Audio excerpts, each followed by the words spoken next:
everyone, karibuni sana. Welcome to Hidden Sorrows. My name is Esther Mwashe and I'll be your host for today. Today we're going to discuss about mental health and we have amazing guests on set who are with us today. Today we're going to discuss about bipolar.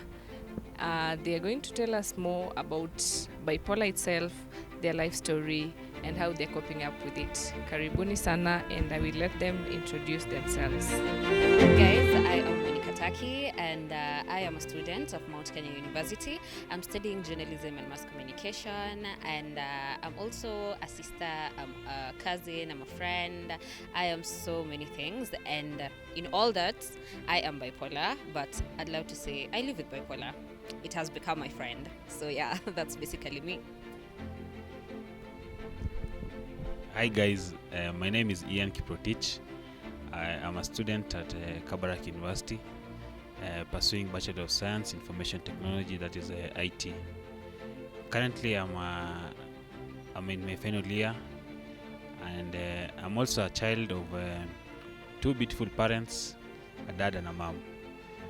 And above all, I love God, and I would love to share my journey with the bipolar disorder. Thank you. Okay, Sasa, Monica and Ian, I would like you guys to define for us bipolar in your own terms. How do you understand this, so that for the benefit of us and our audience pia waelewe? For me, I'd say bipolar is a mood disorder, which basically means relating to two moods. The moods are manic and depressive. So yeah, basically the simplest definition I think yenye naweza sema ni a mood disorder. Yani uko na hizo mood mbili. Yeah. Just as Monica said, I can define the bipolar as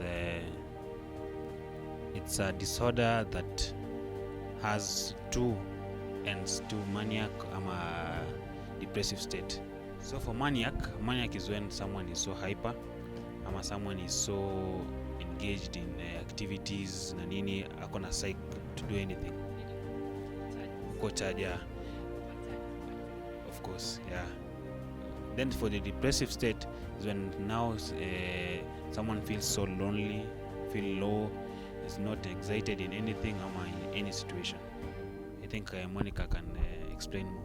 I think actually what we might need to add kwa your definition, kwa sababu na feel kama kila mtu, even a normal person, akona those two moods, because hata wewe kuna mahali unajipata umekasirika, kuna saa zingine umefurahi, but for bipolar ni these moods but in extreme. So kama uko happy ni extremely happy, like umepita ile a happy normal person, na kama when you're sad and depressed inapita ile tu yenye wewe umepitana na mtu hapo akakukanyanga ukakasirika. Sasa yetu inakuwa extreme.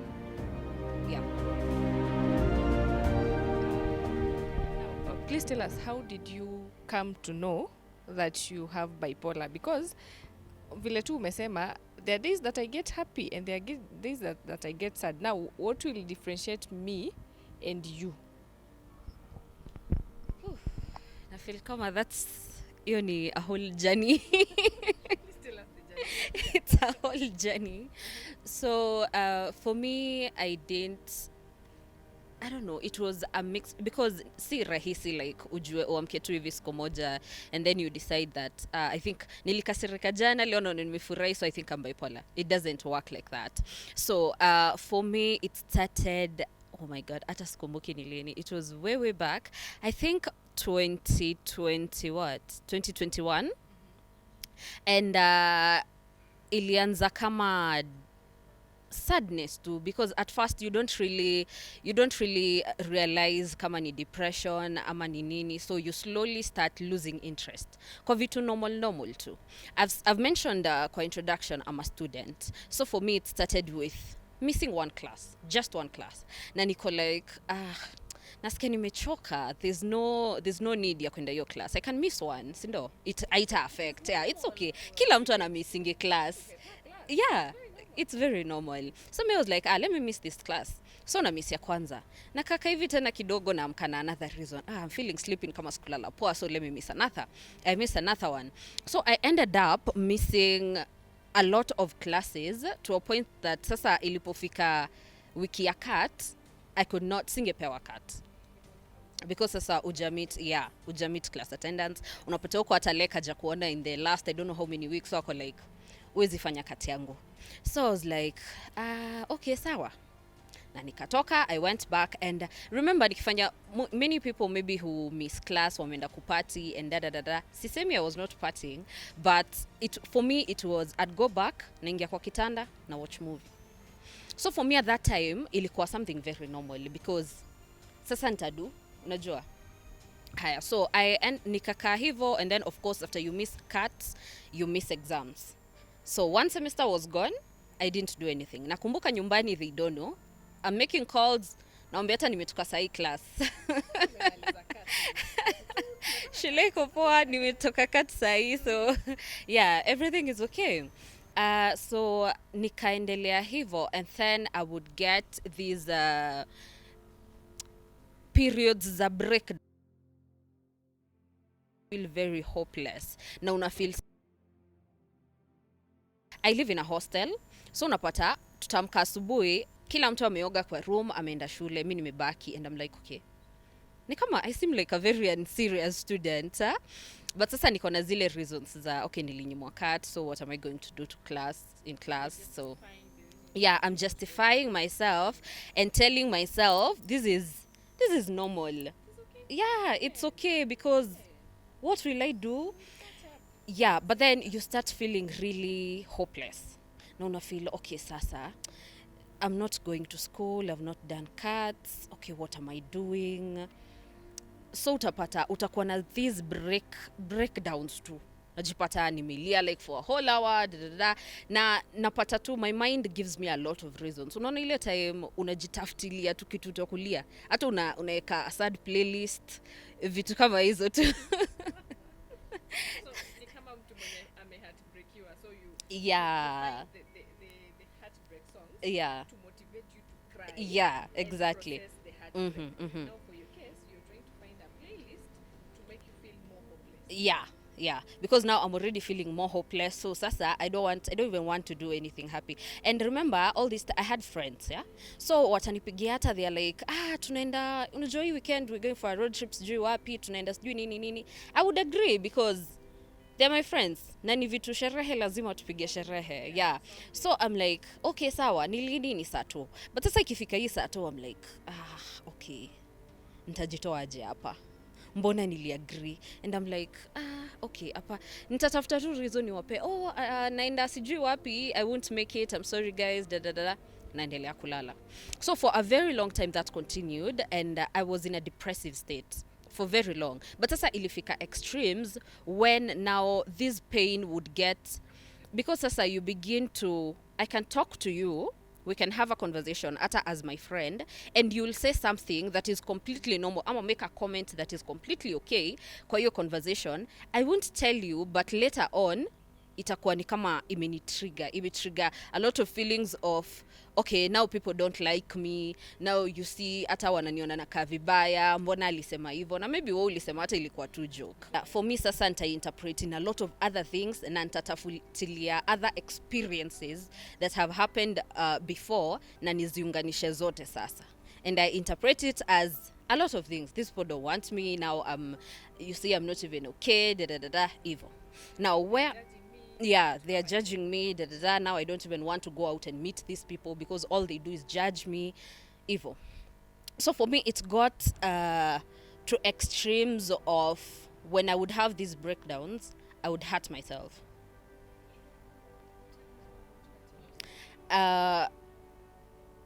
Okay, I wanna sijui nita-explainaje bila kuseem like I'm encouraging it, but for me it was, najua ita sound ironic, but for me it was something that made me feel better. Like, because sasa when you're feeling all these emotions and you have a lot of things going on in your heart and in your mind, inakuwa ni kama unayo uchungu ya heartbreak. sasa ni kama multiply, so you're literally feeling pain ndani ya roho yako. So when I'd cut myself, the physical pain would like make the pain that is inside hurt a little less. So for me, it was I can't remember the exact moment how it started, but as Monica has shared her story is for her she started with a depressive state, but for me now it started with a maniac state. So for maniac, mine was so severe. I went to the extremes because I was in school after COVID in 2020 in December. So it began when we resumed school. We were doing some exams because it was the second semester. The second semester of my second year. So it began when I was scheduled to do an exam at the end of the year. But at the same time, there was some school election that was going on. So it began when I vied for the position, one of the directorates in the student council in our school. So I vied for the position. I then also prepared for the exam that was in the end of year. So all of them were running concurrently. Yeah. To campaign, yeah. Yeah, right. Yeah, I was everywhere. I think everyone in Kabarak could have known me by that time. Yes. I'm talking to everyone. I'm going to offices, talking to them and everything. So my parent was called. When I was completing my last paper. My dad. So my dad came to school. He was called. We sat. Then the security officer said, I think you should go and just check Ian, his mental state and everything. Then my dad accepted the offer. We went home. The following day we went to the hospital. Then after going now to the hospital is when the doctor now recommended or now diagnosed me now with bipolar.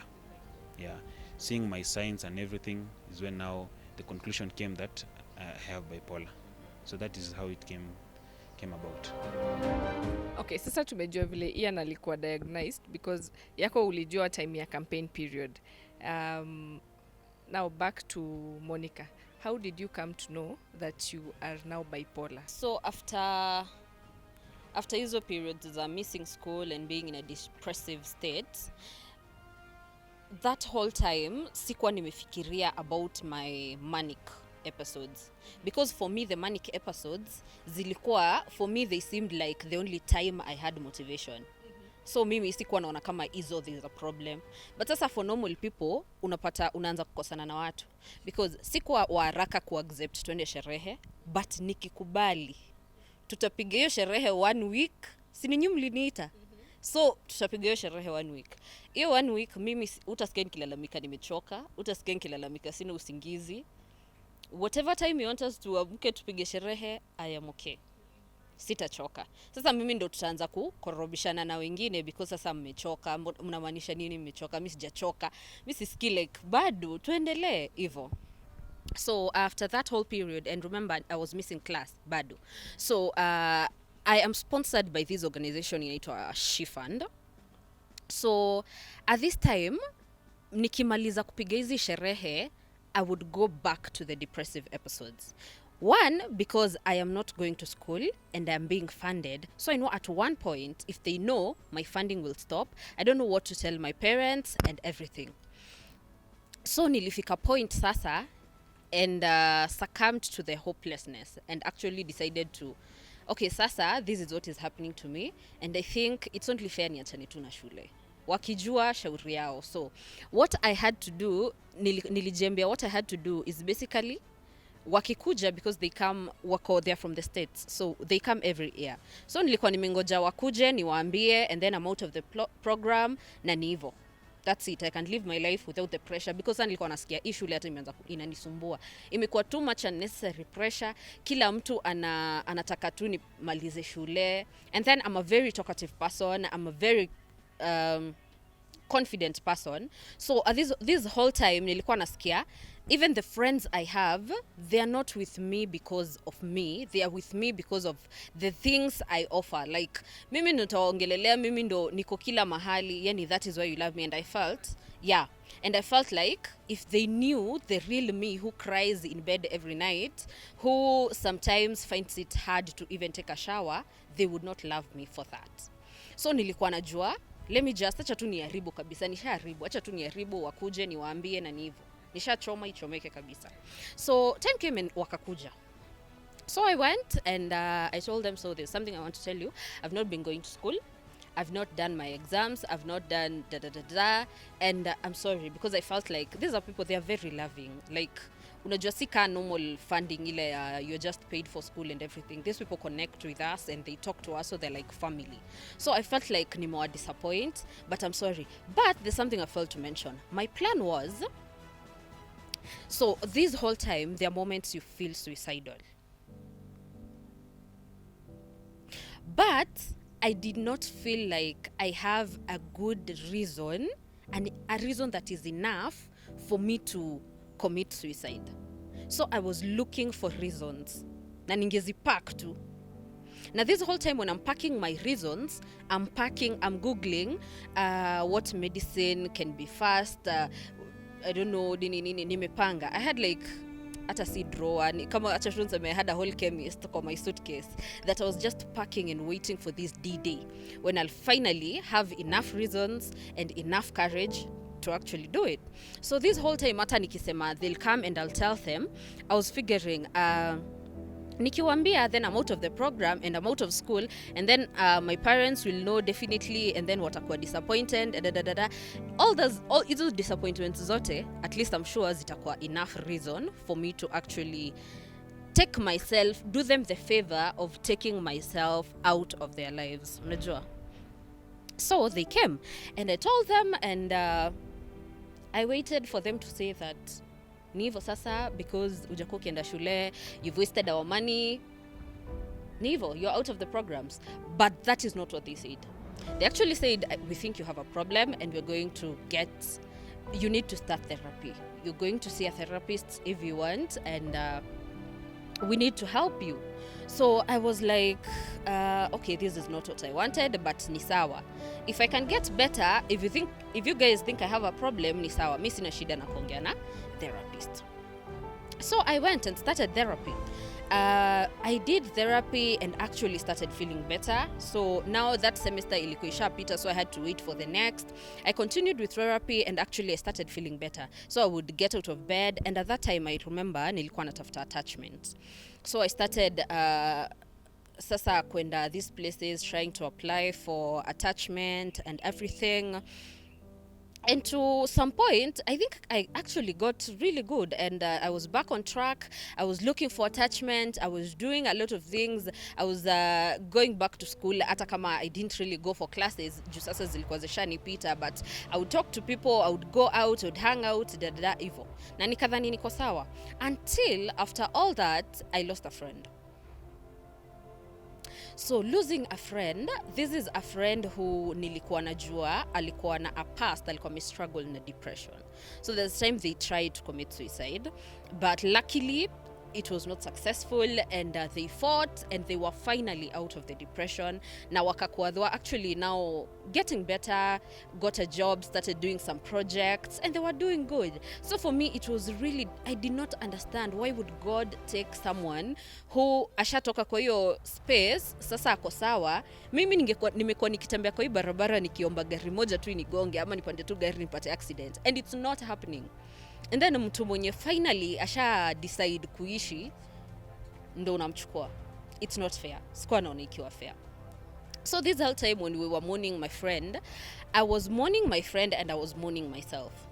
Because sasa nilikuwa nikiwa kwa gathering, watu wanalia, watu wanahuzunika, akili yangu inaanza kuniambia, mimi nikikufa, because nilikuwa sure nakufa very soon, Mungu asiponichukua mimi nitajipeleka. So nilikuwa mi nikikufa, I don't want people to cry like this. Like, see, that's a good thing.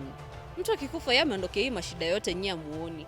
So me, I wouldn't want people to cry like this. This is not how I would want people to behave. And then at times pia ningekuwa na like, oh wait, hata wanaweza jua kweli nimekufa, because I had now lost a lot of friends, and niko like, okay, maybe najisumbua hapa na maybe hata wata notice, maybe hata kuna mtu atataka kwenda kwetu ama kulialia hivi venye wanalia and everything, because now I was feeling like nobody loves me, nobody cares, so hata sidhani watakumbuka.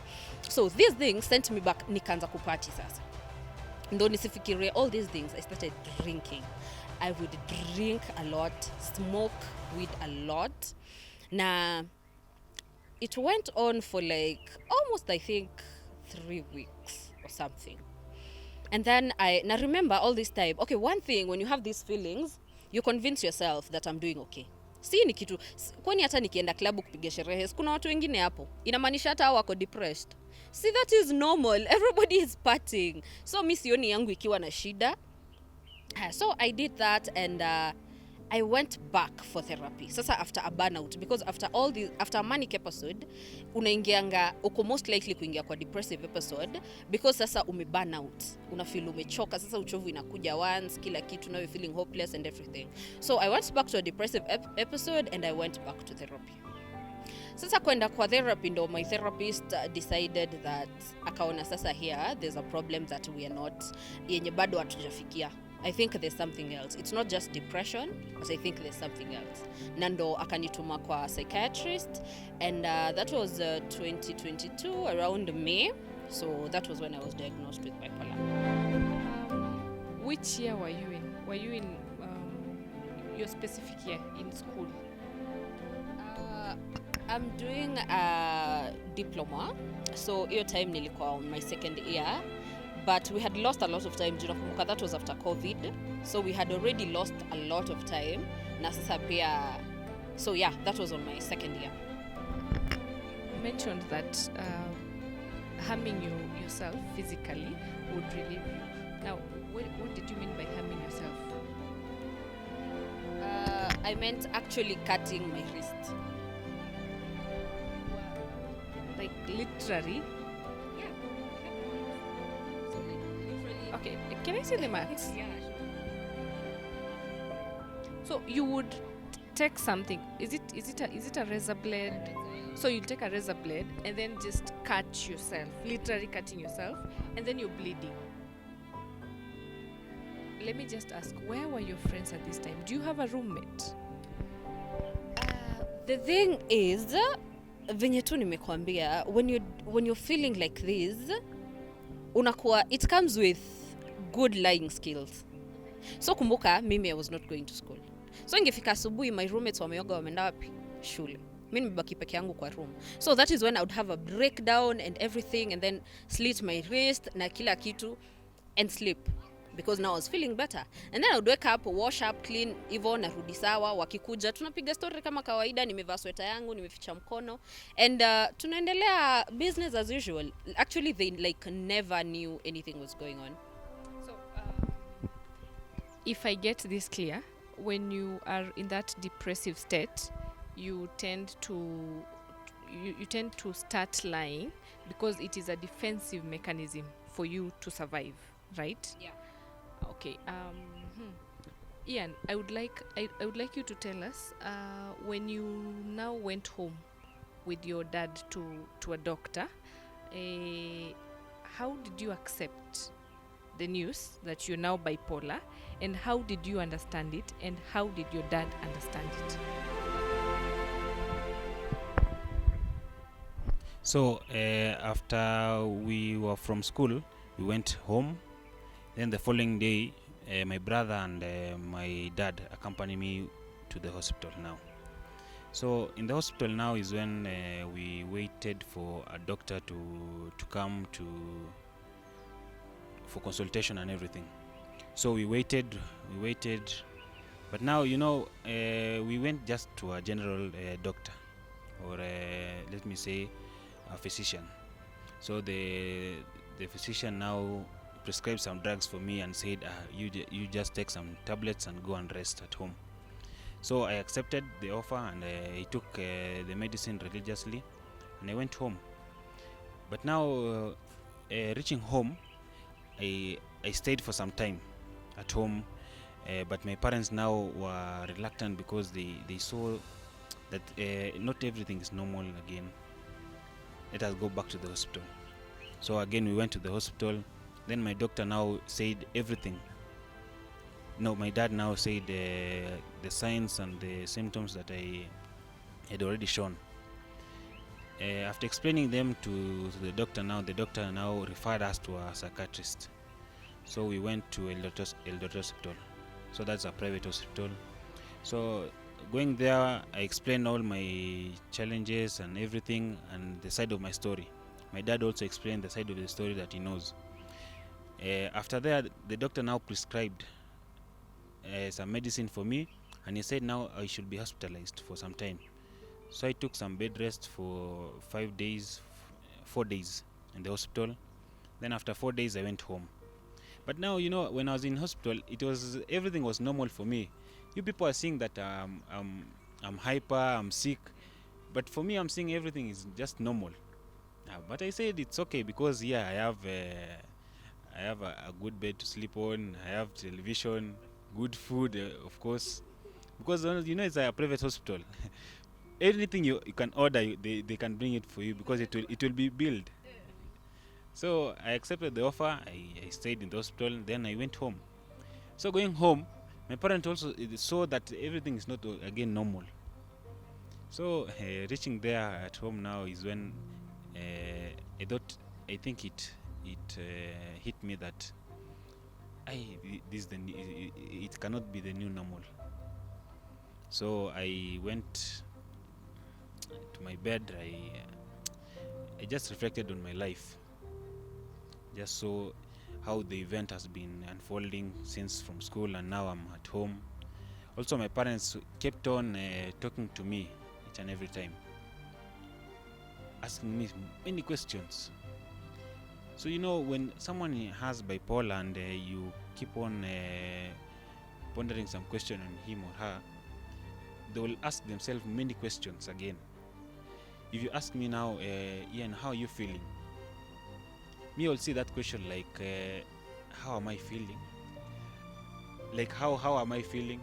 Because unauliza aje na feel aje. Because if you ask me now, how are you feeling, I'll just say okay. But now if you ask a bipolar person how are you feeling, they'll look like, unaona na feel aje, ndio maana unaniuliza hiyo swali. Kuna shida so mbona nauliza ama kuna shida mahali? So I could say I'm okay. But now it came, most people now knew that I was hospitalized for some time. So after knowing that I was hospitalized, they now came to my home place. Every time they come, they ask my parents, Ian anaendelea aje? Sasa the hardest question was, Ian ni mgonjwa wapi? Kijana ako na shida gani? Now that was a hard question to even my parents to explaining to others. The society has not accepted that there is a disease called mental health or bipolar in specific. So my parents now came with different diseases to justify what I'm sick of, because it is a hard of my parents' side. I don't know anybody who has ever experienced themselves. They don't know about it. So my mother, I think, said Ian ako na malaria. My dad said ni kama kuna vitu tu inamsumbua lakini atakuwa sawa. Me on the other side, I'm saying I'm okay. This is your story. Hii ni vitu yenu hii. So it was a bit skeptical because everybody has his side of the story. So my parent consulted one of his colleagues at workplace, and he said about the issue.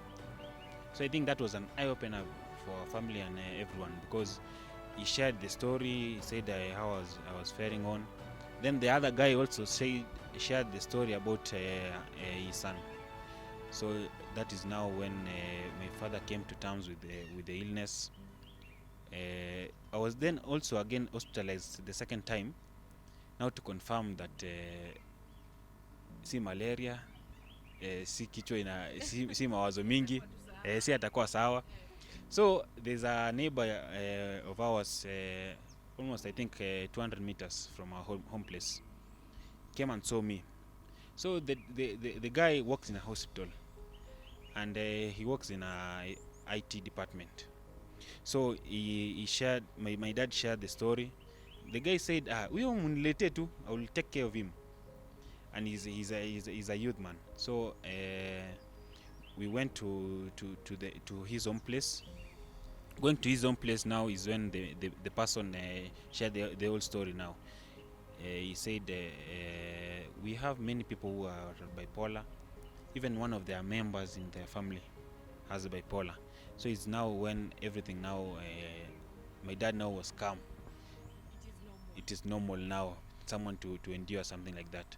So we went to the hospital. Now that was the second hospital. That was Moi Teaching and Referral Hospital, MTRH. Now it was a mental health unit, specifically for people with mental illness. So that was my second approach, being in a hospital now.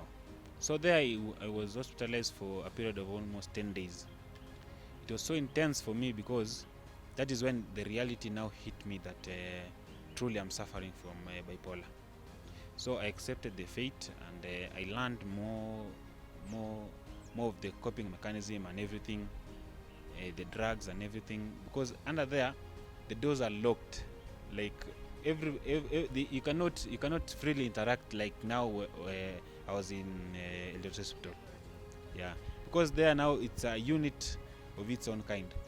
Most people who are brought there are of different I can say orientation, or because there are some people who have schizophrenia, there are some people who have bipolar, there are all kinds, depression, all kinds of or even addictions. These are people with strong addiction, and also they have mental illness. So all of them are placed there. So here comes me with a tiny disorder, bipolar. Now I'm enclosed with people who have an extent maniac and everything. Some have depressive. So is when I accepted the illness, and I was able now to cope with everything. So after the period now is when I was out of hospital and I came back to school. Ian's case is very interesting because in an African culture, mama ataambia watu kijana wangu ni mgonjwa haje, na sino huyu anatembea, si nyinyi mnaona yeye ndo huyu, mlikuwa mnamuadmit hospitali afanye nini? And I think awareness is a good thing, na parents learning that there are other children out here, there are other adults out here who have bipolar and they are doing well in life. I think it encourages them to survive in life, sindio? Today I think umekuwa too active, or today I think you didn't wake up, you've not taken a shower, it has gone on for 2 days, so please can you check in with yourself, because I think something is not right. So you need people for all these things, and then maybe just tell them it gets better with time. It gets better with time, because I feel like pia mimi when I started it was a challenge understanding and now figuring out, okay, sasa nitapata hata wapi mabeshte, who wants to be with someone who's bipolar, hata kwa relationships nani anataka kudate a bipolar person. Struggle kwa sababu I just want you to imagine if you had something like, I don't even know, a disease that is sijui hata niiteaje, but then you have to, mkiwa kwa talking stage nyinyi mnaongelelea this is what's your favorite color what are your hobbies, yeah, but mimi niko hapa wondering, okay, what is the right time to tell this person that I have bipolar? Naweza mwambia ashtuke atoroke, naweza mwambia ikuwe ana idea what is bipolar. Alafu something else I feel I should mention, most people nimepatana nao, the idea they have of bipolar wameiona wapi? Kwa movie. Wameona waliona mtoko bipolar kwa movie, na kwa movie mostly the way they show bipolar ni mtu atafika hapa angushanisha hizi vitu zote ziko kwa meza. They really sasa extra extreme, a person that is completely not stable, so huyu ni mtu anapasuanisha vioo, anaangusha TV anafanya hizi vitu zote. So that is the version they have. Mtu akisikia I have bipolar, movie fulani aliwatchingi, that person had bipolar. Sasa so unapata mostly people I've lost people because of after I told them that I was bipolar, and that is because they didn't understand. But pia I'd like to say the positive side of it. I've actually met some people who are ready to learn what is bipolar, who gave me a chance to actually explain to them that it is not like that. I've never broken a glass in my life, so so it is not always like that, and I really appreciate that. So what I'd like to say is just let us just be open to learning these things, because I have and let us read about it, because unapatana pia na wengine who are very ignorant and ako like let us try and research about this thing, kwa sababu hizi ni vitu tunaishi nazo. Bipolar is not going anywhere, iko hapa na sisi, and a lot of people actually have it but have not been diagnosed, kwa sababu they don't know what this is. Unasikia mwingine anasema huyo anakuanga na hasira, huyo ana reacting a certain way, but akona an underlying problem that has not been diagnosed.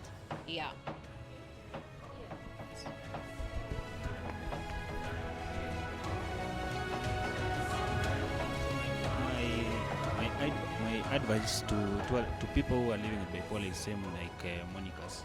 So the first one is you take your med. So after being diagnosed, any prescription or any drugs that you have been given by the doctor, just take it diligently, faithfully, religiously. Yes. So that is the first thing. The second thing also, you could find someone you could talk to. Anytime you could feel low, anytime you are so excited. So look for a bit of a support group who you could fall back to. Anytime you could you are feeling low, or anytime you want to talk to someone. You know, anytime you want to talk to someone when you're high, most people are open to a conversation because you are so happy, you want to engage with them. But anytime you are feeling so depressed, you can lock the door and even sleep for a whole day. You push people away from you. So I will advise anyone or any person who has been diagnosed with bipolar, they should share their story out. If I could find someone I could talk to for hours or even days, or even a phone call a day, it could help, because I think it's a saying that or is a quote that story half shared is half sold. So people should move from their comfort zone and share the story out to others, because it could be an eye opener to some people, like we are doing right now. Maybe there is a child or there is a parent struggling with bipolar, or even a relative that is struggling with bipolar, and they don't know about it. So I would advise someone watching this that it's good to share your story out, and also create awareness that, as Monica has said, that bipolar is here with us, and we should involve and even engage and even give forums to people to share their stories. Should I take it again? Yes. Do we have a support group for people living with bipolar in Nakuru or in your respective campuses? Okay, so for campuses or universities, I think there are counselors. And like for our school in Kabarak, there are peer counselors in school. So there are peer counselors and there are counselors who are employed by the school. So if you find you are low, or you find you have any issue with your mental state, I think it is wise to share with the school, or find a peer counselor who you can share your story with, so that he or she can help you publicize or even tell others that Ian or any other person is suffering with this illness. So I think in our campus, I can speak for our campus. Our campus is it's a bit, let me say, diverse, because there are almost 5 counselors in our school. So all different counselors have different field that they are covering. So I think in our campus it is well and it is good. Yeah. For Monica, does your school have a support group, or do you know a support group that you Actually, I do have a support group that I am starting. Actually, have already started. I'm calling it Mental Nest KE, and here it's not just about bipolar, but it's basically about your mental health, because a lot of people are going through things, and I've mentioned when I was talking about the meds, mental illnesses and the treatment is very expensive, very very expensive. So when I talk to someone, it's not everyone that I'll be able to tell start going for therapy, start seeing someone for this, start maybe go see a psychiatrist, sorry, because we find that these things are very expensive. Like for a therapy session, I think for like an hour, that's 2,000 shillings.